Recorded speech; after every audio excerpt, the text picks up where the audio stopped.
রোদ ঝলমলে দুপুর, নীলাকাশের নিচে সোনালী গম্বুজটা দূর থেকে চোখে পড়ে।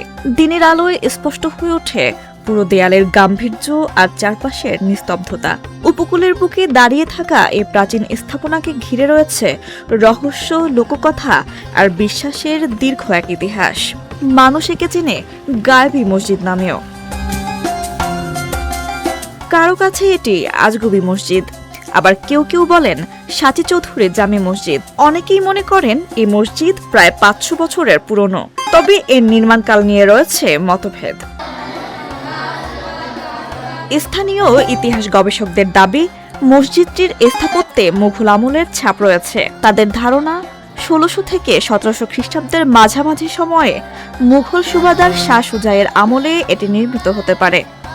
এটা মূলত সম্রাট শাহজাহানের পুত্র শাহ সুজা যখন বাংলার গভর্নর নিযুক্ত হয়, তখন এই মসজিদটি উনি নির্মাণ করেন, অর্থাৎ 1600 হতে 1700 খ্রিস্টাব্দের মাঝামাঝিতে। সেই সুবাদে এটা 1660 খ্রিস্টাব্দের দিকে নির্মিত হয়েছে বলে অনেক বইতে আমরা জেনেছি।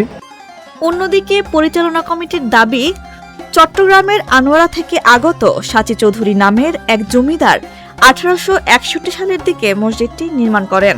সেই দাবির ভিত্তিতেই কয়েক বছর আগে নাম পরিবর্তন করা হয়, তবে নতুন নামটি এখনো সরকারি কোনো নথিতে অন্তর্ভুক্ত হয়নি। মানুষ মরে গেলে কতগুলি ওলিয়া বুজুর্গ হয়ে যায় না, এইরকম কিছু আলামত দেখা গেছে। আমরা না থাকলে এরা নামাজ পড়ে, এরকম একটা দেখা যায়। ধরতে গেলে কোনোখানে তালিকাভুক্ত নয় বাংলাদেশ সরকারের, স্থানীয়ভাবে এটা মোতওয়াল্লিদের মাধ্যমে পরিচালিত হয়ে আসছে। উপকূলীয় শহর কক্সবাজারের ঝিংলা এলাকার এই মসজিদটিকে ঘিরে রয়েছে গায়েবী তকমা। স্থানীয়দের বিশ্বাস এটি অলৌকিকভাবে নির্মিত, জিনেরা রাতারাতি এটি তৈরি করেছে। এই বিশ্বাস থেকে দূর দূরান্ত থেকে মানুষ মানত নিয়ে এখানে আসেন। শুধু মুসলমানরা নয়, অন্যান্য ধর্মাবলম্বীরাও বিভিন্ন মনোবাসনা পূরণের আশায় হাজির হন এখানে। লোকজন তো নামাজ দোয়া পড়ে, আর বাইরের লোকজন এখানে আসে আর কি, বিভিন্ন জায়গা থেকে মানত করে আর কি আসা আকাঙ্ক্ষা করে এখানে নামাজ না। ওখানে ওরা মানত করে কি এখানে এসে বিভিন্ন জিনিস দিয়ে দেয়, মোমবাতি দেয়, আগরবাতি দেয়, ওরা নাকি ফল পায় আর কি।